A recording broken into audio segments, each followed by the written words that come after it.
Hello, hello, everybody. Good afternoon. My name's James Ski. I'm the organizer of today's event. Can you just sense check and say hi? So if you can see the chat to the right, can you just say hi? Yeah, we can hear you. Or tell us where you're from, just so we know that we've kicked off. I'll shortly introduce Owen Richards, who is our lead sponsor, and he's actually going to be hosting today's event. So it's him who's going to be doing all the interviewing and asking all the questions. So thank you, Shabri. She's one of our guest speakers, so I know she's here. Who else is saying hi? You need to go to the stage section. Emily Jones, we are with you. Okay, that's a good start. So to the other 45 of you so far joining us, thank you very much for putting some time aside this afternoon. My name's James Ski. I'm the CEO and founder of Sales Confidence. And we've essentially built this valuable B2B sales community across the UK and Europe to help elevate the sales profession, but to help leaders, SDR managers, CEOs, founders like yourself understand how to build out that successful sales engine. Now, this is a bit of a one-off special today. Me and Owen, who is the founder of Air Marketing, got together a few months ago and started to think about what a lot of you needed to do, thinking about your plans for 2021 and how you're continually invested, particularly in building the SDR function out. So I'm really grateful for all of our guest speakers. After we've introduced Owen, we're going to run through the agenda for today. And we're also going to share why we put together this group of individuals in the format that we have. Ultimately, I will say, everyone is missed. We'd very much like to be doing this in person and having beers. One thing actually I did notice, I was eating my lunch earlier and I thought, I'm eating olives and garlic. I was eating raw garlic. And I thought that is one advantage of doing virtual events. You can get away with eating anything and not worry about it. So you won't notice any of that today. So as you will hopefully get a vibe, is we want to have fun with this as well. And we want to keep the atmosphere energetic. And you should get some key takeaways from this that Owen and I will wrap up at the end. So as I said, our lead host today is Owen Richards. He is the founder of Air Marketing, based down in Exeter, and they are the UK's leading business development and outsourced SDR service. So when you're thinking about building out your sales organization, and maybe you're thinking about a hybrid, or maybe you're thinking for additional lead generation services, Owen is your man, and he's going to guide us through today. Owen, would you like to just say hi and introduce yourself to everybody today? Yeah, hi James. Really, really excited to be here. We've got a fantastic group of contributors lined up to talk today, and I think we're gonna be able to share some really good insight for people who are, I guess, either embarking on, have recently embarked on, or are going to embark on building out a sales function within their startup or their scale up. And yeah, it's really exciting to be. I'm looking forward to it. Excellent stuff. Well, good to see Aaron, Adam, Rodri, Steve, Sean, David. Keep saying hello. We've got David dialing in from France. So let us know where you're sitting in the world right now. As you would have seen in the build-up, we're very much talking about that journey, that process of building out the SDR function. So we've got to consider things like, how do you even map out the process or the strategy before you even hire that first individual SDR? What are the things you need to consider when sussing out the type of individuals you want to bring on board? And then what's the process for onboarding them effectively? How do you make sure you've got the right onboarding plan? How do you make sure you're doing effective training? And then how do you ensure once everybody is ramped that it's effectively delivering? So I know there's also some SDRs here. Maybe you're looking for tips to team lead individuals in your business. Maybe you're just looking for other people that are going through a similar experience to you. So we've split today into kind of 3 key parts, where Owen is going to be our lead host, where he's going to be interviewing a group of experts that have already been through this journey. In fact, some for the first time, and others that are much more experienced and have repeatedly delivered either onboarding, coaching, or developing of SDRs and sales teams. So first up, so the first interview that's going to start shortly is with Matt Sawyer, who is the co-founder of Kleene.ai, and he's got his VP of Revenue, Greg Freeman, that have recently been through this journey. Owen, before we invite them on board, what was the reason we ended up getting Greg and Matt? Why did you think they would be interesting for this topic? I think it was about timing. So I've known Greg for a long time, or for a reasonable amount of time anyway. Matt I met in lockdown when he spoke to me and was about to embark on the journey of building out a sales function after some funding. And he was ready to scale and was talking to us about some ideas to do that. He ended up bringing Greg into the team, somebody I already knew. Greg's built out a team during lockdown over this year and seems to be kicking some great goals. So they are right in the midst of the journey that we're talking about here now, with some really early stage successes. And I think it was something to highlight for them, because I think it's worth acknowledging how good a job they've done. But more importantly, it's current. It's people who are doing it right now, and who better to learn from than somebody that's in it at the moment. Absolutely perfect. And it's challenging enough building and managing an SDR team without a global pandemic. So I think you're right, to get some real-time insights is going to be interesting to all of our guests to hear how they're living and breathing this. So I'm looking forward to that being our first part. And then the next stage, the next panel discussion, will get a bit more detail into the process of recruiting, onboarding, and also training SDRs. So for that, we've got Elaine Tyler, who runs a very successful SDR recruitment business out of the UK. Actually, congratulations to her. She just celebrated her 5-year anniversary as a business. So she's done this thousands of times in her career. So she's going to be helping you think about the right individual. Alongside her is Shabri, who is the founder of SalesWorks, and they're a leading sales training and development consultancy for SDRs, AEs, and CS. And she's got some fantastic frameworks. And actually, there's been a number of SDR management workshops that she's been running. So she does this every single day. So I guess between Owen and those two individuals, we thought we could share some insights for those that have to do it at volume, because they're basically living and breathing this every single day, and they're tasked by other companies to deliver. So that's going to be our second session. And then we're going to invite Richard Smith, who is the co-founder and head of sales at Refract, who are a call coaching software provider, and Julian Johns, who's a tenured 20-year sales veteran who has just done this time and time again. And also, most recently, he's actually dialing in from Norway. So we've got some international spirit today. So I think for now, there's enough from us, Owen. Let's now invite up Matt and Greg. So Matt and Greg, if you want to come on stage, just so everyone's aware of the process. Matt and Greg, I can see you, so I will shortly do the intro. What you can expect, everyone, is this.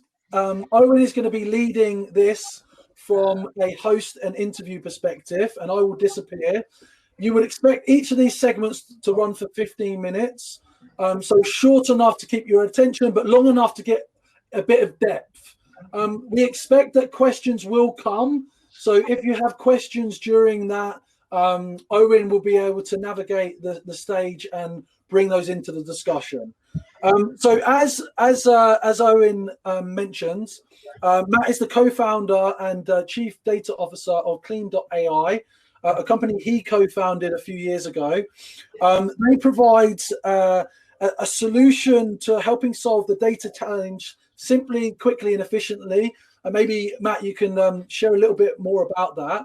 And naturally, as an early stage SaaS founder, he wanted to identify an individual that has built out and constructed successful sales teams. So today we've got Greg Freeman, who's the VP of Revenue, and also previously he was the VP of Sales at OneUp, which was a sales performance platform. So guys, thank you very much for getting involved today.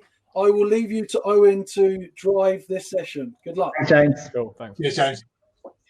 Hey guys, how's things? Yeah, really good, mate. Busy day, Good. but yeah, really good. We're Good. obviously excited about our own webinar later as well. So it's a whole PM of webinars. So And give it a quick plug. What's your webinar? we've got a webinar with Jim Shark at 6 till 7 to hear about how they use data to take them on their scale journey. Fantastic. Well, good that you got the plug out. Good luck sitting in front of the screen all afternoon, and hopefully you'll have a dry throat from all the talking later. We've got 15 minutes to get out as much value as possible, so I'm going to get straight into it. You guys have been on a journey this year from not having an in-house sales team to having a team of SDRs, and I've been really interested to observe that from the outside. Matt, if I start with you, if you don't mind, as a founder, you obviously had a trigger point to start that journey, and you had to think about what you needed to do to start that off. What was the starting point for you? Yeah, it's a great question. So, I mean, the history of Kleene is one of bootstrapped, sort of consultative-led selling, founder sales, your standard kind of bootstrap journey. I think probably resonates with quite a few people on the call. And we got to the point where we had real confidence in the product that we had built and the offering that we had for our prospects, but just no experience of go-to-market, of how to actually get it out there in front of that audience. Even the terminology, I've learned so many new acronyms that really confusingly overlap with a bunch of acronyms in the data space. So it's actually confusing. But really being very aware of our own limitations in that space, knowing what we know and knowing what we don't know. We initially thought that we should sort of hit the ground running and try to do that hire of a sales team directly in, and thankfully we didn't do that. I think it would have been a complete disaster had we had a sales team come in and sort of report directly into me with my complete lack of experience. I was introduced to Greg by someone I'm sure some people on the call will know well, a chap called Jerry Hill, an old mate of mine. So just that kind of cronyistic, who you know, not what you know. Jerry, mutual contact of mine and Greg's, did the introduction, and the conversation sort of went from there. Brilliant, fantastic, and very smart move. I think I see so many founders think they can do it themselves, and it not only can it be hard, but it can also get in the way of everything else. And I think it's a smart move, particularly having found somebody as good and as experienced as Greg. So Greg, you came into a new business. I guess there was a certain process you needed to go through before you could even start thinking about bringing people on. Talk to me about some of those things you needed to have lined up before you hit the go button. Yeah, I think that's a really good point. You've got to do the work, and I think very relevant to being handed over to from Matt there. The first thing you've got to do when you're taking that role, and it's my favorite thing to do is come into a business as the first sales hire. It's something I really enjoy. But it's to manage the expectations, and that's not only manage the expectations as you when you're hired as the individual, but then manage the expectations around what an SDR team is going to deliver, what an outbound process is going to deliver. They chuck a fair chunk of money at it, actually. By the time you've hired 3 or 4 people, to get your SDR function going, including the person leading it, that's a decent chunk of cash up front. So the world's on fire. They're like, yeah, we'll be closing 20 deals by next month, and it just doesn't work like that. We all know that. So I think the first thing I had to do was manage the expectations, and it's quite a big taking a business on its data journey. It's not a small decision for them either. So it was always going to take some managing of expectations. I think from the practical things that you need to be doing, there's tons of them, but I tried to narrow it down to a handful that might be useful for people. So I think firstly, you need to know what qualities you're looking to build out in your team, what qualities you're hiring for, personality traits, experiences, and then align your interview to those. There's no point wanting to hire for ambition and then asking someone in their interview how they make a cold call. Like, those two things are completely disjointed. You need to be asking them what their ambitions are and find clever ways to get that without asking it so directly. You definitely need to build a playbook. Like, it's such a cliche again, but you need to build a playbook. You need to have that to guide you through the onboarding process. And my playbook does really guide my onboarding process. Actually, it's something they can refer back to at the end of the day, but actually it does massively guide the onboarding process. I think two things that are really linked are planning the time as a team to make sure you can do it effectively. So we took a 3-week window where we kind of took a pipeline hit, and we were like, look, we need to get hiring right, we need to get onboarding right. If I'm not doing deals in that time, if I'm not doing demos, that actually has to be fine, because long term it's going to pay off. And I think the big thing with that is that it's probably the most important point for me, which is show them that you care. Show the new hires that you care. Ultimately, you shouldn't just be throwing a wall and hoping some of them stick. You should be giving them the best opportunity to be successful.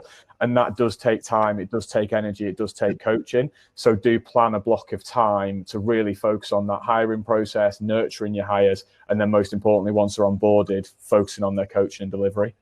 And that's interesting, because it's about giving people the right tools, isn't it? You can bring really talented people in, give them the wrong tools, and they'll fail. So in real terms, what did that investment in terms of time and focus for you look like, Greg? So you came in on day one. How long was it before you were able to confidently say we're ready for SDRs now? That's always the interesting bit, and I think it's different every time you do it. At One Up, for instance, I would have said we were ready straight away. Like, I already knew coming into that business there was product market fit. It was ICP sorted, all that kind of stuff. There was still some iteration to be done. It's been more complex with Kleene. It's a bigger project, bigger product, more like messy messaging in the data space. So we did a big whole piece of market research, spoke to, I think it was like 60 to 100 different businesses out there about what they need to do with analysis, what they need to do with data, what their data journeys have looked like. And we had to get all that done before we were able to actually go, Matt, Drew, I'm confident to now hire SDRs. And even since we've hired SDRs, the iteration we've gone through on the message and the process has been far more significant than I thought it was going to be. But I think it's just a side effect of the situation you find yourself in when you first launch in the team. It's the best market research you can ever do, really. 60, 100 calls a day is the best market research you can ever do. So that'll do it. And it's interesting, isn't it? Because you get people of different ilks that want to have everything right before they go, versus others who will jump head deep into something and work it out as they go. And is there a right or wrong in your view? Does it very much depend on the situation you're in? I think you have to understand that there's a point where you've got to pull the trigger. Like, you've got to kind of get it. If you kind of get it, do it. Because that's the thing. Me sat there making X amount of calls a day is only speaking to 5-7 people a day. If you hire 3 people to then do that, it like massively multiplies the amount of conversations you have, in the amount of learning you're doing. However, I think it's really important. And again, coming back to that, I believe if you're hiring SDRs, you shouldn't be throwing shit at the wall and hoping it sticks. You've got to be setting them up for success. But part of setting them up for success is being transparent with them. Being the first couple of hires in a new business, in a new go-to-market, is bloody hard. Like, you're basically having to go way above your experience level to kind of digest what's happening and then feed that back to the senior team. So you do have to be transparent. Like, Aaron Wes, I think, might be on the call. Wes just gone to Portugal, so maybe not. I've seen Aaron saying Team Kleene with the like, I was complete. If learning new messaging and it not being easy isn't for you, go join Outreach, because they've got a great message and they smash it loads of times. Like, it's that kind of thing. You've got to be honest with them. Like, don't be disingenuous. Don't tell them don't sell them a dream that they can't live up to, kind of thing. So I think that's really important for the founders and the first sales management hire. Thanks. And Matt, as a founder, I see so many people, and actually had an online debate with somebody openly on LinkedIn the other week, which I thought was a really healthy one, around how many hires do you put in first? Because there's a temptation to put in one. And what typically happens is you've got one person who can sink or swim, and you've got no benchmark. They've got a lack of collaboration, a lack of competition, a lack of environment to set them up for success. On the other hand, hiring a VP of revenue and 3 SDRs is an expensive process. And again, there's never a right or wrong with this, but talk to me about why you guys together made the decision that it was right to go out with multiples rather than take a stepping stone approach where you start and build on top of that. Yeah, so I think really this, again, it speaks to our sort of lack of experience in this space. We had to really take the advice of, I mean, Owen, I know obviously you and I had a chat back then, pre-Greg joining the business, speaking to really great sales minds like Jerry. Jerry introduced me to a number of people. I had a number of conversations about this. But then it did come down to having, exactly as Greg said, you've got to take the plunge at some point. The going with somebody in a senior position with that experience like Greg was a sort of educated decision by that point. But Greg and I spent a pretty intense, probably 10 days, 2 weeks of communication with one another, where I mean it ended up becoming a little bit silly. I was sitting on the sofa with the wife at 10:30 at night on a Saturday, like surreptitiously chatting away to Greg on WhatsApp, and she's like, "Who's that? Is that Greg again?" I'm like, no, it's another woman. Like anything other than that. So yeah, it was really, really intense to understand what good would look like and understand what the process should be. And that was a two-way thing. I'm sure Greg would echo this, but giving Greg the confidence that we knew what we were doing in our space, and we were going to be able to give him the headspace and the support and the financial backing and so on to do what he needed to do to be set up for success. And then really building off that, exactly as Greg said, that market research, getting to a point where we were confident enough. You can never be 100%, right? Confident enough to pull the trigger and build that team in. And we were lucky with the sounds a bit disaster capitalist, but we're lucky with the situation that we found ourselves in, the amount of incredible talent in the London market for SDRs when we went to market. We only intended to hire 2. We ended up hiring three, and Aaron and Emma on the call, and Wes is sunning himself in Portugal somewhere. But they're incredible talent, and that's really testament to the process that Greg put in place. So it's a plunge that you've got to take, and you've got to trust it. Life is full of right? Absolutely. And what about the focus on things like culture and environment? Because we can talk about process all day long, but you and I both know that environment, culture, climate, all of those things contribute to success in an SDR team or any sales team. So, Greg, from your perspective, how much does that come organically versus how much did you actually plan? I want the culture to look like this. So like I come from an American football background in my sporting life, and there's a phrase in American football, culture over scheme every time, because American football has a terrible reputation for being too like technical and almost like chess, but for like humans hitting their bodies together. But actually the best programs are built on great culture and kind of camaraderie and support and performance culture. So it's somewhere that I focus a lot of my time. And we made a decision, even though like we were just hiring, like we made the appointments in the first week of June, and obviously everybody was actually available at that point. Wes had a 1 week notice, I think, but everyone was available, so we could have gone straight in then. But we had an inkling that the world and the economy was going to probably open up again in the first week of July, so we made a deliberate decision to delay the start date by a month. Made sure we really nurtured them through that journey, and that's really important. Treat it like, once you've made your appointment, treat it like a sales process. Keep them engaged, share information with them, like make sure they're not going to get the next person slip into their DMs and offer them a couple of grand more. It's going to take them away. And we decided to go off. We decided to come back to the office, and I think what it's done is it's allowed the guys all refer to each other. It's like, oh, we're all like stepbrothers and sisters. Like they've built that really quickly by being in the same place and having that enjoyment. But I think, again, because of the American football thing, it's like a coaching first culture in essence. Like I massively believe in coaching. It's such a big part of American football. And we're building a very like open forum in terms of just come grab me if you want coaching. Like we have fixed coaching points in the week. That's again more difficult from a distance. But the bit I think that you were really getting by being being a culture together at the moment is, oh, Greg, I need you to look at this email for me. I've just had this conversation. Like, what should I have said instead? And I think that's the bit that that's the focus on culture that's important to me. Yeah. The kind of coaching first, always open door culture. Brilliant. Guys, I think we could talk for about an hour about this easily and probably keep pulling value out. I'm sure that you guys are happy to answer questions if people have got them. Last thing before we move on to the next people, loads of value in 15 minutes and we're rushing. Top tip or biggest challenge from each of you. So Matt, from your perspective as a founder, what was having looked back over the last few months, what's your either top tip or the biggest challenge to be aware of to another founder in the same scenario?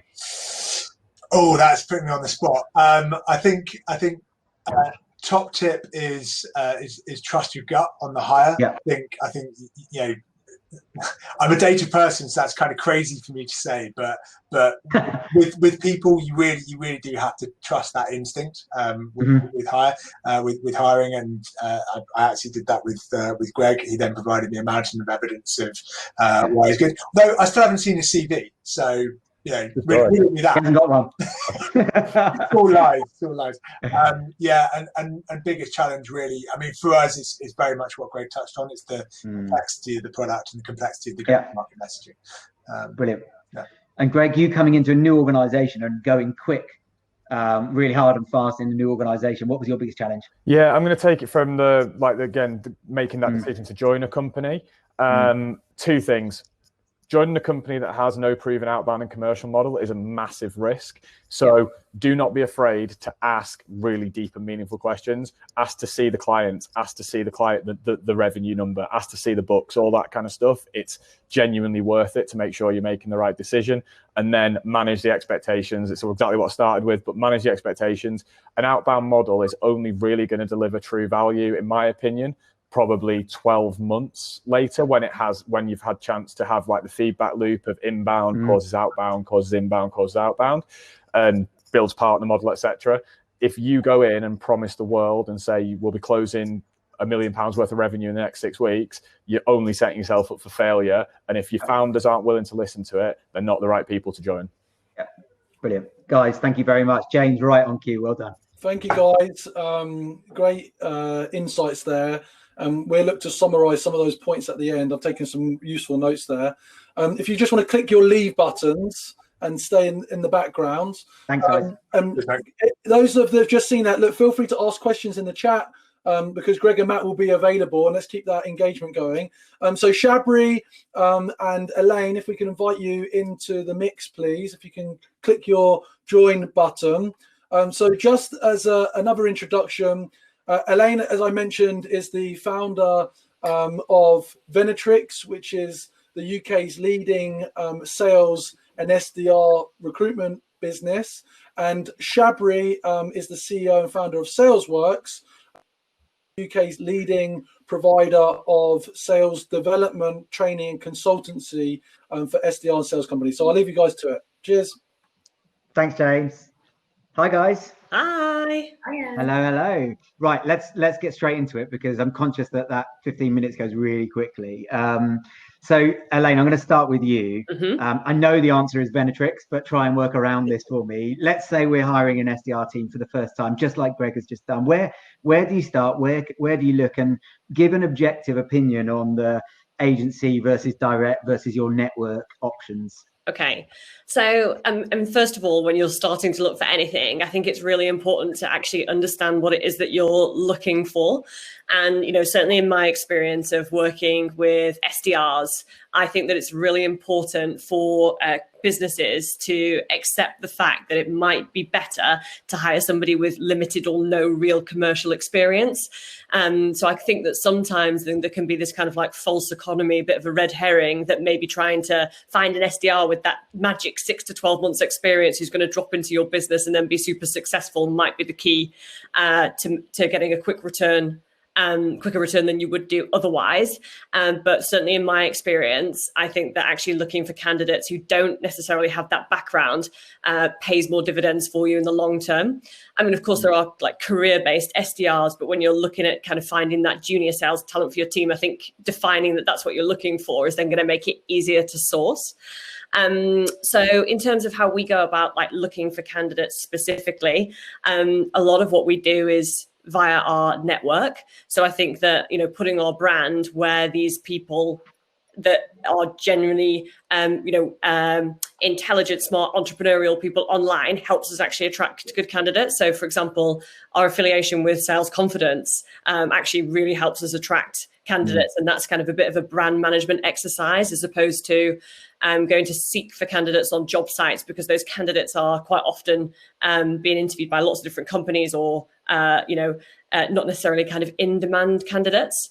So I think it's kind of a network-based approach brings the best results. And obviously, naturally, run Venatrix. The truth is that to hire an SDR, we screen about 100 people.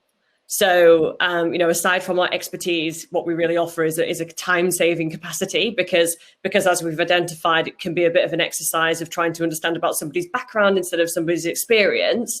Having somebody do that as a third party on your behalf can obviously save you a lot of time if you're trying to get your SaaS startup off the ground. That's my thoughts anyway. Thank you. That's a really good summary. Shabri, let's talk about what a good SDR looks like. You've managed a fair few and you've trained a fair few as well. So if you've never hired SDRs before, what are some of the, how do you know what right looks like? What are some of the things that you would be looking for, the types of traits and personalities that you'd be qualifying in or out? I think that's a great question. And, I'll start by saying I've made some bad hiring decisions in the past. So you don't get it right 100% of the time. The lessons I've taken away from that are, though, go with your gut, right? So if someone is a maybe, they're probably not worth hiring, especially if you look at the risk that startups can afford to take. So I think that's quite low. I think, echoing what Elaine says, I think it's important that you design your recruitment process around the objective of your team. So I often ask sales leaders, what's the mission statement of your SDR team? I'm mostly met with blank faces, if I'm honest, because I think people don't think about it as a mission statement. So, some of the mission statements that I've had before for teams are, I'd like them to be the talent bench for the wider sales organization. So if that's the case, then hire someone with the right attitude and aptitude and hire raw talent. My caveat on that is that has to be paired with the right training and development program. And I know we'll get onto that. So when I look for a good SDR, I'm looking at traits that they can display, not through competency-based questions, because I think that people can read online what a right, competency-based answer would be. They get help from recruiters, they get help from their friends. So I'm actually looking to see a display of that. So one thing that I love to do is include a written assignment or written assessment that actually shows their drive. And I think often we forget this, that it's not just us interviewing candidates, they're interviewing us as well, right? It's a hugely competitive environment right now. And so one thing I'm looking to see is drive, hunger for the role. And, we also underestimate how much time, or I think we overestimate rather, how much time candidates spend on our company website, right? Do they get it? And I'm looking for those non-coachable skills like drive, hunger, resilience, grit. And so, whether it's, can you take a look at our website and, persona, an email to a persona and come up with what a value proposition might be. And I'm not looking for the right answer, but I'm looking for the fact that they, give a shit. I'm not sure if I'm allowed to swear on this. So go for it. You say what you like. That's what I'm looking to see. And I think that's something that's really difficult to coach. Yeah. All the objection handling stuff you can coach, right? So I think those are some of the traits that I look for as I hire SDRs. Thank you. Elaine, Shabri's touched on something really interesting there, which is around the recruitment process and the fact that we're selling to SDRs as much as they're selling themselves to us. You must see all sorts of really good recruitment processes, great people who focus on their employer brand and are absolutely top of the list for SDRs out there looking for a role, and others who think they've got all of that right and they're a million miles away. What would be your advice to somebody who's hiring SDRs for the first time in terms of employer brand and recruitment process? Yeah, certainly. So I think that the part of the offering that the SDRs do focus on the most is the mission, the journey, and the future potential. Like, I think, sometimes people can get caught up around like, what benefits packages are we going to put in place to attract? What's the basic? Is £1,000 either way, or whatever. Yeah, like that type of stuff, or also like, the additional benefits. I think although they are like cool and they're nice, what candidates are really interested in is what part can they play in helping build this organization. So I think it's really important to get all the stakeholders together who are involved in the interview process and make sure that everybody completely understands those three elements and are able to communicate it throughout the process. And then in terms of the actual process, slick and quick. So make sure, like, before you actually start the process, have the time earmarked in the relevant people's diaries, as no doubt they're busy, of when they might actually be interviewing candidates. So it doesn't end up kind of, oh, we found somebody, when are we going to try and slot them in? Because that doesn't feel very organized to the candidate. And then curate a 2 or maximum 3-stage process, I would say, at this level, where everybody taking part in the process fully understands what their role is, what they're going to be discussing in terms of, like, for example, the job or the company mission or different case studies, and that's clearly assigned to each person so that they can take ownership of that. And it means that information isn't getting recycled and repeated through different Zooms that nobody knows what's happened in one of them to the next, because obviously that's boring, not very engaging, and doesn't get the person excited or, again, feel organized. So think about how you're going to test the candidate, then obviously think about how you're going to sell to the candidate and put yourself in the candidate's shoes, and make sure that you've really thought about how it's going to feel as a candidate through each of those stages. And obviously, most importantly, the crucial job offer process, if you get there. Yeah, brilliant. Fantastic. And I think it's a really interesting point, because so many people lose out on good candidates because of that process. And a week is a long time, isn't it? So if you're waiting a week to go back with people when you're not communicating, particularly at the moment, there are lots of people hiring, lots of people on the market, lots of movement. So a lot can happen in that time. Somebody's asked a question here, which I think is actually really relevant. So I'm going to slot it in, which is, with more talent on the market, Johnny Adams, this is from, with more talent on the market due to redundancies, how can you as an interviewer or a hirer separate the desperate from the real true candidates that want to work for your organization, considering that candidates are probably more likely at the moment to be sending out a high volume of applications rather than a more targeted one? I think that's a really timely question. Have you got any thoughts on that, either of you? I think basically, I do think that you will know. So we get lots of outreach at the moment from people who might be in different job circumstances than they would have been previous. And you can really tell that authentic message that somebody's like thought about approaching you with about why they want to be an SDR in a technology company. Normally, I think if they don't feel that that actual passion about the opportunity, they list their experience. Yeah. So they kind of list their experience in a message, and they're kind of like using that as an advert to promote themselves instead of thinking about like why to apply for this job. So I think that might be a good telltale. Okay. Like Mike's response, Mike Appleby's, but is a desperate candidate in a bad candidate in a pandemic? That's an interesting question. I think that's a whole other conversation for another time, but it's an interesting observation. So let's just focus on the once you've got people in, because it's great to land in Matt and Greg's case here, 3 SDRs, off we go, fantastic, and just assume that they're going to drive pipeline in 6 months' time. You're going to be rolling in positive pipeline and sales. Shabri, you know better than that. That it's a tough journey. What should you be thinking about in terms of budgeted costs, but also time and energy and effort in terms of how to hire, onboard, and train a team of SDRs? Because there's a lot in that piece, isn't there? Yeah, of course. And I think this is something that I see day in, day out. We work with a lot of organizations at their onboarding phase. And, often I, ask sales leaders, what's your goal in onboarding? And I get a ton of different answers. And to me, I think the goal of onboarding is it's to fuel you to be productive in your first month and to help you grasp the fundamentals. And I still, unfortunately, see a lot of companies think, okay, well, onboarding, they'll be fine with some product training and that's it. right? And so I think that we need to move away from that whole product training aspect and think about onboarding across your company and your culture, so the kind of who's who and understanding how to navigate through the organization. I think it's then industry training, because we can't really efficiently and effectively have conversations with our prospects unless we understand their industry and the challenges they face. And then I think there is product, but I always recommend that product is delivered by sales or marketing or commercial people as opposed to product-led feature function training. And then lastly, it's all the soft skills. And I think the soft skills are something that still needs to be worked on, right? So objection handling is not something you can learn in 2 hours, right? You know, building rapport is not something you can learn in 2 hours. And so I think leaders have got to play a more hands-on role in the coaching, which I know is what we're going to talk about later. But also understanding what is the fundamentals and how do we break these down into building blocks. So, you know, I often say to leaders, if you don't have time to train and coach SDRs, don't hire them, right? That's what companies like Owens are for. But that's, you know, that's something that I continually see happen is let's hire them, and then you're left 6 months later with disgruntled, demotivated SDRs.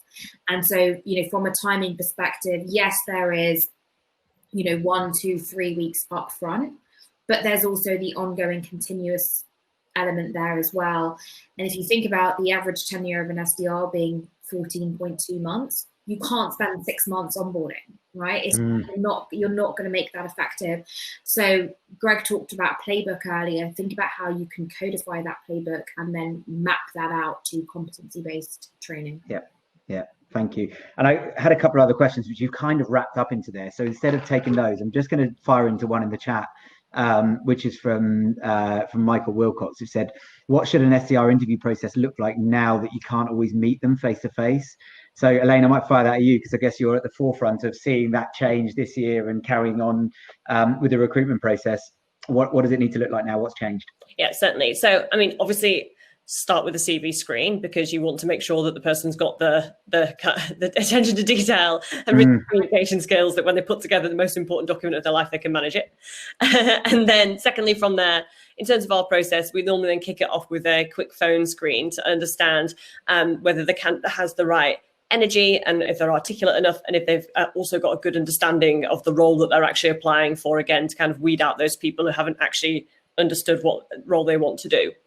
And then from there, the initial stage of the Venatrix process is then a deep dive into that candidate's background. So understanding a little bit around their whys and wherefores and the decisions that they've made so far in their life around either attending university, not attending university, what degree, what subject, a bit about who maybe has inspired them. And then like a discussion where you perhaps invite them to name the competencies that they're going to need to demonstrate in order to be successful in the job. And then, as Shabri says, bring to life those tangible examples where you can see how they've actually played those competencies out. Then we also talk to people about their motivations and understand that they're going to be in line with doing the job of an SDR and what you're able to offer as the business. And then also kind of checking the reality around how hireable they are. So are they in other processes? When are they actually looking to start a job? When are they, are they realistic about attending a second interview, and have they made the right commitments in their own mind to getting this process underway? Obviously, I'm talking about very junior people here. Then if they pass through that, then an exercise is always a good idea. So I've seen some fantastic exercises that our clients put people through, from a role play qualification call to a presentation around a value proposition to teach me something, tell me something, give me a presentation on something you feel passionate about. I guess whatever suits you. And, if you've aligned with your stakeholders around the competencies that you're looking to assess, that will give you some guidance there. And then potentially, a team fit interview from there, where you bring in other individuals from the organization, give the candidate the experience of what it would be like to work in your company. And we've, over the lockdown period, and whilst face-to-face meetings have not taken place, placed 120 people, and not a single interviews happened face-to-face in that time, nice. Including for Kleene.ai, in fact. So there we go. Very good indeed. I love it. Good little testimonial there, guys. The questions are coming in. thick and fast. And I'm sorry that I can't bring them all in, but what I would say is to the guys on the panel, could you jump into the stage chat and start to just contribute? Very difficult for me to do. I'm capable of one thing at a time. So if you guys can just handle some of those questions, guys, there's 4 good questions in there. One from Andy McDonald, one from Brian, one from Alex, one from Mike Appleby. Be good to just get the chat going around those if you wouldn't mind, because I think we're going to have to move on to the next group now. But thank you so much for your contribution, guys. Thank you, everyone. It's not an easy job. Woo, it's hot. You're on point. It's magic. Just for everyone listening, I've been taking notes on what we're doing. So we've got one more panel discussion, and then what Owen and I will do, Owen, to give you some headspace, I'll just summarize some of the points that we've taken away from today. Just for everybody online, I'm actually loving the engagement here. And so I think you're going to learn a lot from each other at the end of the session. So at 3:30, you can get involved in networking. You can see on your right of your screen, there's a networking button. So when Owen and I wrapped up, this event goes until 4 p.m. And that's the opportunity to actually connect with some other people, add them on LinkedIn, and then find out more. So our final panel conversation now, it's really great to have Richard Smith, who's the co-founder and head of sales of Refract. And he's been building a conversational intelligence business over the last few years, which really now has set the mark and come alive because of the result of remote working. So, day in, day out, he's listening to calls and getting underneath the skin of what it takes to be effective in sales. Julian Johns, who is the VP of sales of a company in Norway now called Memory, and he's been a stalwart and champion, I would say, of the SDR. And actually, I just want to point this out because it's quite personal, this community we've put together. And Julian was one of the individuals who arrived very early on, many years ago, to get behind us going into an SDR and champion the SDR, because it's such an important function. And a few weeks ago, we did that where we announced the top 50 SDRs in the UK. And if you haven't checked that out, go and check that out on the channel. So great to have you on board, guys. Owen, I'll leave it to you. Thanks, James. How's things, guys? You all right? Very good, thanks. Not bad at all. Good. Well, you've seen from the last half an hour that we need to just fire here, because otherwise we end up getting through about a third of the questions that I think we should and the points. So let's kick into it. Richard, I'll start with you. Massive question. So you have to be careful as to how you answer this, because it could take 10 minutes easily. What's the best way to coach SDRs, particularly, I guess, in these times when most are now working from home, so they're quite cut off, aren't they? Yeah, and I think for many SDRs, when you say cut off, Owen, they've been cut off since they've joined the company. If they've been hired this year, and I'm speaking with SDRs who haven't even, met their colleagues in person or in their boss, and appreciate different companies are in different situations. And it's a bit of a lonely place. They're kind of sat at home in their spare bedrooms like I am right now, or on their kitchen tables, and trying to kind of figure it all out as they go along. They've been through their onboarding, and now it's kind of like, okay, go ahead and generate some pipeline for us. I think key really is about engagement. SDRs have never needed their managers and their peers more than they do now. A lot of them, not all, are very young people just starting their career in sales, and so they just need to feel connected. It's amazing, obviously, as well as some of our customers. I'm sure Julian will talk about Refract specifically, but a lot of our customers are just we're seeing just using Zoom really effectively as part of the coaching process.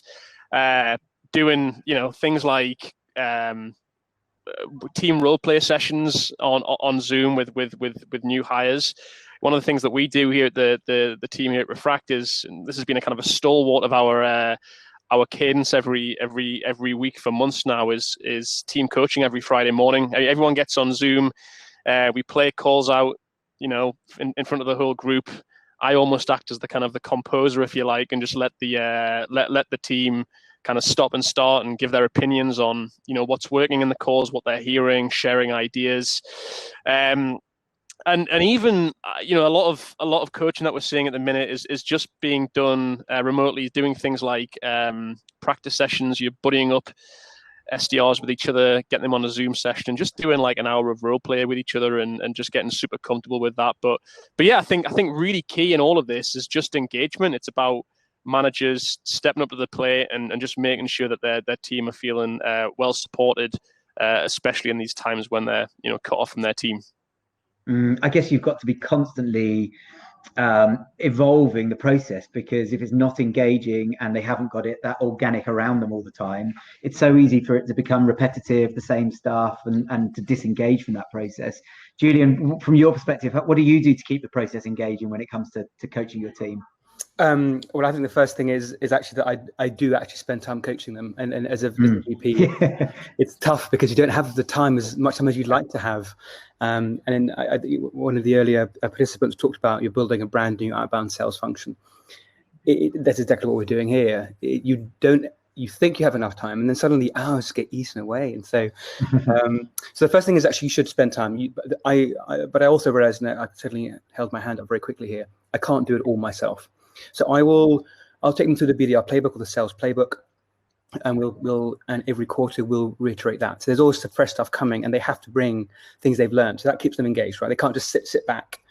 Clearly with Refract, the biggest challenge I had is that while I've been a huge fan of Refract for a couple of years now, I don't have the time to do all of that coaching myself. So I've made sure that I've clearly through Refract they have a great relationship with a guy called Owen Richards, who we've now used to do the one-to-one coaching through the platform.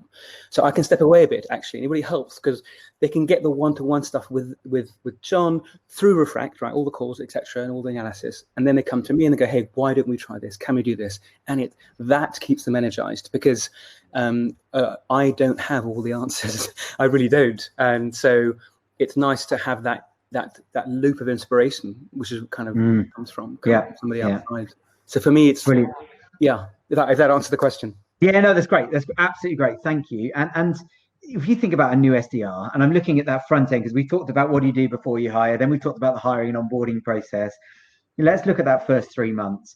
There's not a right and a wrong answer, and I think it's very dependent on the type of product you're selling and the market you're working in, and all those sorts of things. But what's a good amount of coaching to give an SDR in that 3 months? Because I've seen people overdo it and not let them go and learn and do it on the job, and equally I've seen people leave alone, and Shabri talked about that, and you just expect disaster. Well, where do you sit in terms of what's right and what's wrong? I'd be interested to hear briefly from both of you on that. Yeah, I'll jump in. I do think you're right there, Owen. There's kind of maybe a risk of feeling like you're kind of just mothering the SDR too much and not letting them kind of make mistakes. And if I just think back to my career, I learned by making mistakes, by having, people hang up on me and messing up my words on calls and people not responding to emails. It's kind of part of your whole coaching and learning is you can't learn if you don't kind of learn to fail, first of all. So I'm a big believer of just letting people try stuff, but also letting people try stuff that is new that we haven't tried before as a team. And I encourage SDRs to say, hey, if you think you've got new ideas for even things like call openings or whatever they may be, I'm not going to stand in their way. Say, here, try it out. Like so much of sales and prospecting is split testing, and we have to obviously keep as current as possible. So I think for me, that definitely in the early stage of this SDR's career is where they need the most coaching. Like it's just you've got to get them, that intensity has got to be higher. But I think it's the right balance of maybe spending like an hour a day just doing that coaching, but then the rest of the time just letting them actually execute. And the next day kind of revisiting how they executed and whether there's more refinement. So and I think once you start to get in a position, from my experience, when they're becoming consistent of just generating those appointments, they may not be smashing it out the park, but they're showing that they've got that rhythm and that they've kind of getting it. Then it becomes less of a daily thing than maybe more of just a weekly occurrence. I don't know. Julian has different experiences there. No, I mean, I've made a very conscious effort to hire experienced SDRs here, because to your point, I didn't have the time to give them the opportunity to learn what the intensity is like, because the SDR role, I'm a huge advocate of it. It's the best gateway to understanding how a business performs, to allow you then to become it's NAE, into marketing, into support. You know, it really is a fantastic entry into the role of how a business operates. I didn't have the luxury, unfortunately, of bringing brand new people. So on the flip side, how can I then make their ramp up more successful? And for me, it was understanding, well, how can they make connections quickly with other people in the business to help them be successful? So they have to do is 2 weeks ramp up in terms of training, but not intense. And then towards the end of the second week, they have to write their own competitor matrices. They have to understand some key messaging points and personas. But I tell them it's already been written before, and there are 2 people in the business they have to speak to that they haven't spoken to already to complete it. And so they don't have to reinvent the wheel, because why should they? It's already out there. But guess what? People don't like working from a blank slate anyway. So as a result of that, the collective knowledge improved. People knew and could connect. So that's the main thing of the first 2 weeks. And then the coaching periodicity within in memory is that we have a 2-week team session on Refract primarily, but then we also have weekly sessions on a Friday where we go through some discos, discovery calls, ICP, what went wrong with the ICP. It's because I can talk about process rather than about the application of their daily role at this stage. So it's much easier for me to go onto that quicker with experienced SDRs. So how quickly do you get to the point where you think that coaching is working and have an impact versus, you know, I guess the question is, everybody coachable versus, hang on, I'm putting a lot of time into this person, we're not moving forward. So have you got a sense check on how long that process could take if it was worst case? Yeah, it's a classic case of like most companies aren't actually measuring coaching effectiveness. Obviously the massive leading indicator is, are the results going in the right way? Of course, like, are those meetings getting booked? Are they the right quality of meeting? Are those meetings holding when they're getting scheduled? But I think I say this a lot, Owen, like when it comes to coaching, is like, you can't just make the mistake that many sales leaders have of just coaching by the numbers, saying, okay, you only got these results, you need to do more. Yeah.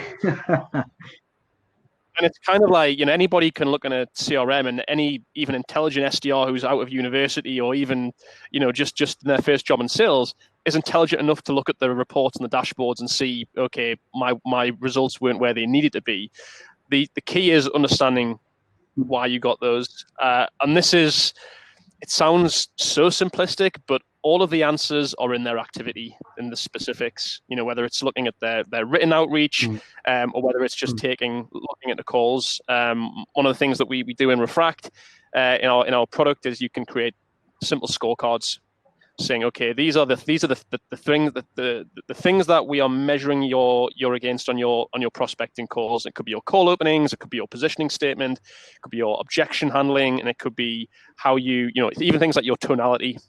And we're basically grading the calls.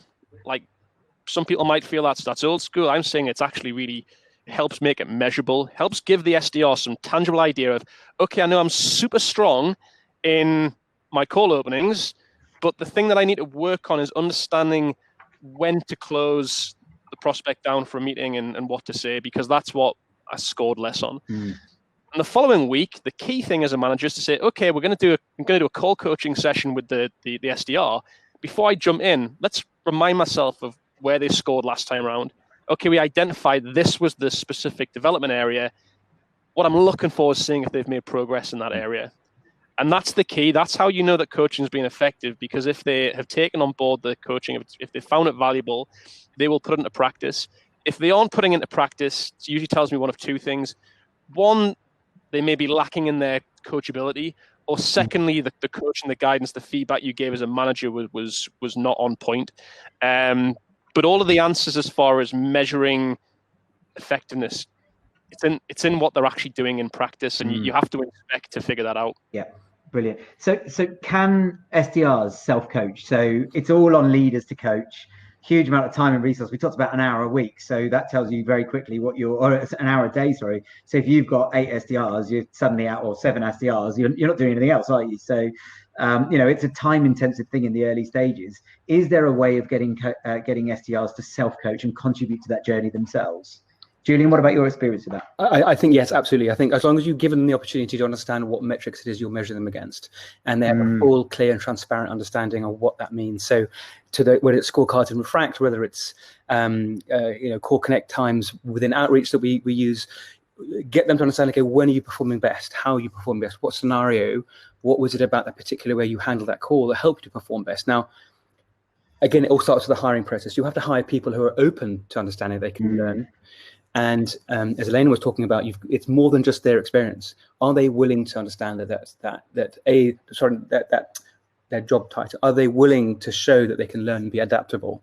I'm extremely fortunate that most of the SDRs that I've ever worked with, every single one of them wants to improve, the low performing and the high performing ones. And so they're always looking for something. And the second thing I've always worked out, SDRs as a crew are wonderfully supportive. And I'm sure I heard something Richard say this. I'm going to paraphrase you, Richard, so apologies.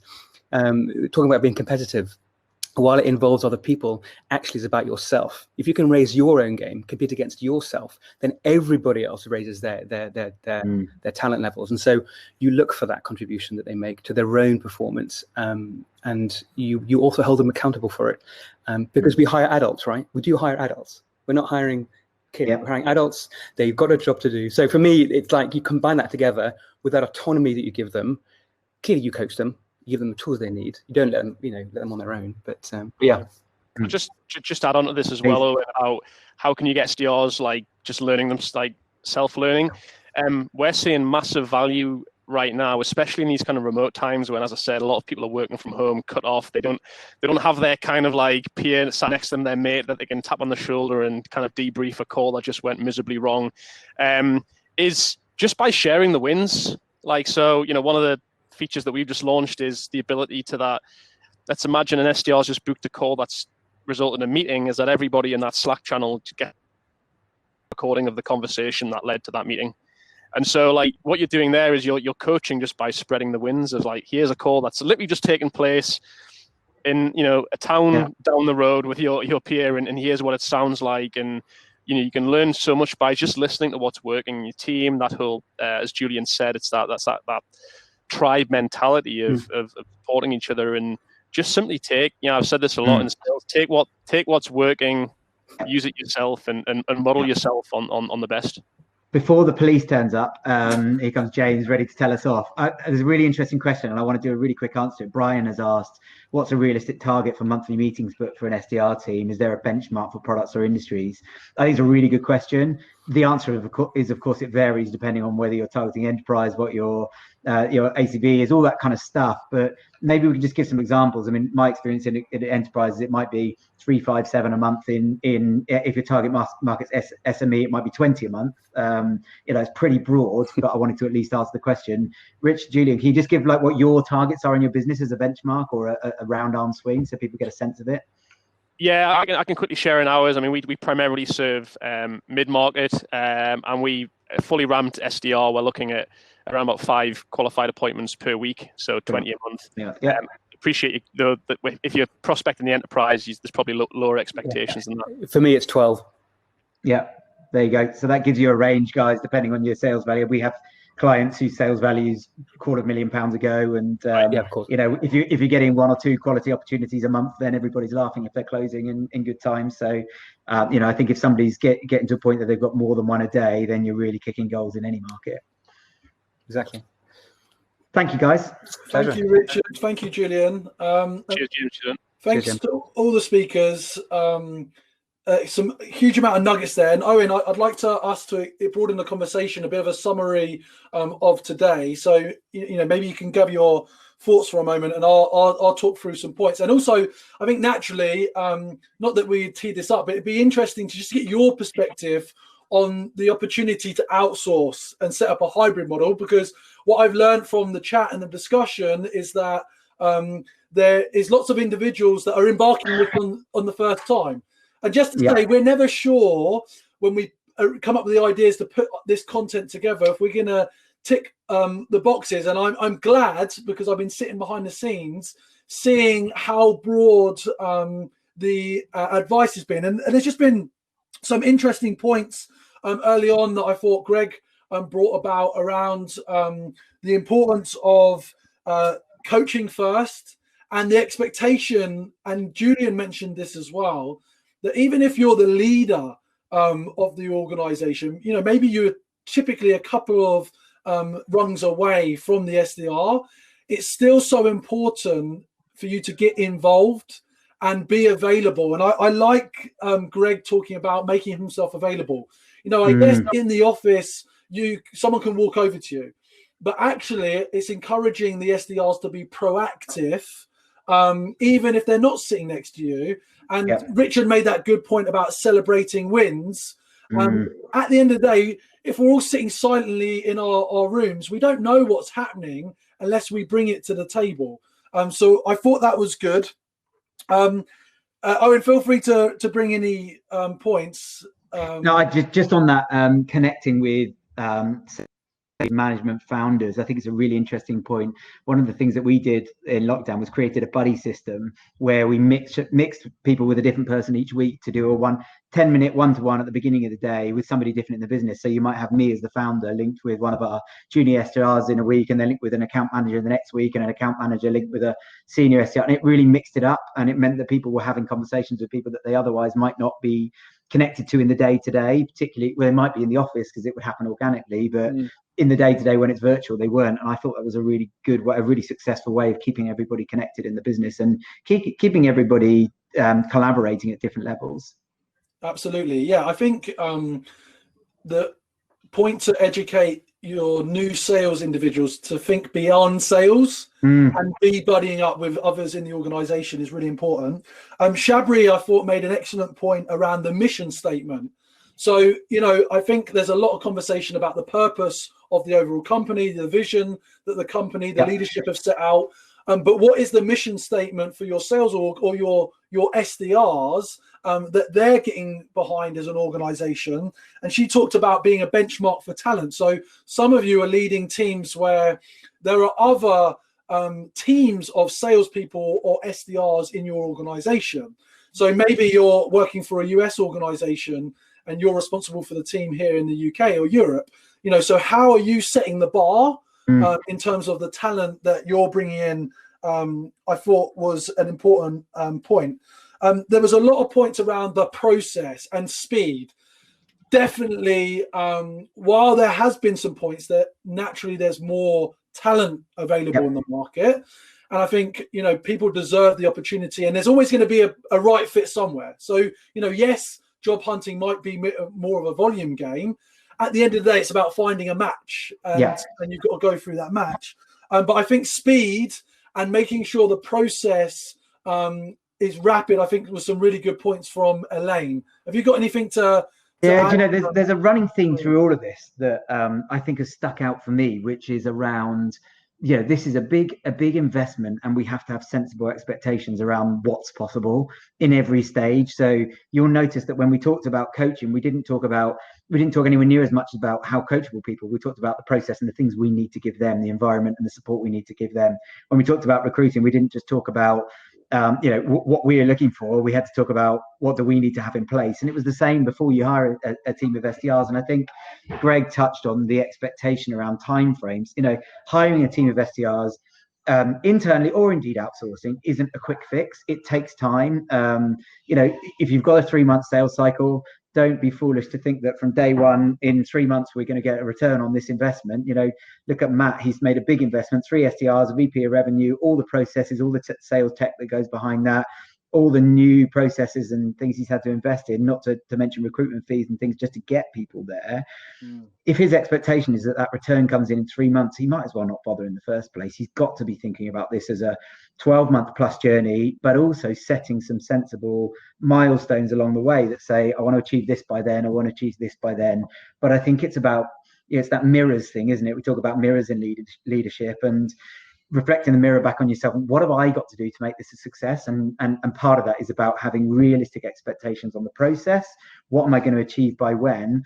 And setting that out before you go, so that you don't get caught in that trap of why is it not working yet? Well, how are you defining working at this point in time? And all three touched on that investment from you as an organization, as a founder, as a sales leader, there's a lot of energy that goes into this, and it is not easy, and you have to go into it with that mindset so that you continue to invest the energy, effort, and in some cases capital that's needed to make it work, rather than it just being about floating people in, and of course they'll make loads of sales really quickly, which just is never the case. No, absolutely great summary on the expectation management. So just for those of you that are remaining with us, we're going to head into the networking section in a minute, and our speakers will be available until 4 p.m. So that's a good opportunity to get a couple of minutes with each speaker and to get underneath a little bit more in the detail of your questions. But I want to thank all the speakers today. They've been fantastic. Owen, incredible hosting skills today. Can you just give us a little bit more, just from your own experience, offering an outsourced service? What are the considerations that people need to think about, and where and why and when is it an option that works? Yeah, good question. I think that sometimes it's right, sometimes it's wrong. I think we have to be realistic about this. If you take Kleene as an option, they had outsourced their in-house as an option. I think Greg was the defining factor for that. In that Matt openly said, "I'm so glad I didn't hire people to report into me directly." And I think it comes down to, if you are ready to make the investment in hiring a sales leader to build that team for you for the first time, then hiring the right sales leader, believing them and letting them do it their way is important, and giving them the trust to do that. If you're not ready to make that extra investment on top, if you're doing it for the first time, if you want to benchmark an internal team, then outsourcing can be an option. And I think quite often organizations aren't set up to want to take the cost of recruitment, to have the resource of onboarding, to be able to do that coaching that Richard talked about. There's a lot of investment of time and energy and money there, and sometimes that's not right for an organization to do that internally. So I'd be silly to sit here and say outsourcing is always the right option, but I certainly think if you're looking at building an in-house or an SDR function, outsourced or in-house for the first time, then think about it, look at it, because it can be a good option for you. So yeah, I think it's just about knowing what the trigger points are. But yeah, certainly don't go hiring one SDR by themselves with no experience in managing SDRs or building an SDR program, and hoping that they'll make it work by themselves. If that's your opposite choice, then I think outsourced would be a good option for you. If you're ready to do it properly internally, then absolutely internally can be a great way to go. And I think it's just about making that conscious decision and conscious compromise. Yeah, and I think my parting thought here is you've got to build the relationship and understand this as an option, and that is available. And I feel really great. And anybody that's considering having that conversation, do reach out with Owen.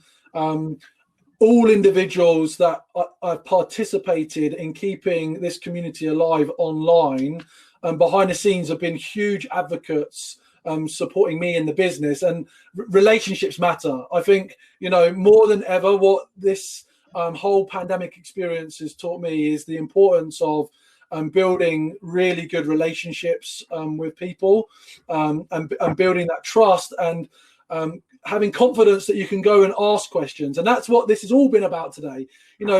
Everybody that you've heard speak, connect with them on LinkedIn. We're now going to move into the networking for the next 20 minutes or so. And just, hang around. I know you want to get onto that email. I know you want to get onto the next call. But, that nugget of information can set you up for the week, month, or year. So thank you very much for everybody that spoke today. Thank you for participating as guests. And Owen, virtual round of applause, mate, for hosting this and leading these questions. And if you want to speak about outsourced SDRs, go to Speak to Air. Thank you, everyone. That is a wrap. We are heading to networking. I really wish we could all hang out and have a drink. It's not happening. I'm going to have one by myself this evening. But I'm going to come and say hello in the networking. So it's a wrap, guys. Stay in the networking. Let's have a chat. Thanks, James. Take care. Bye-bye.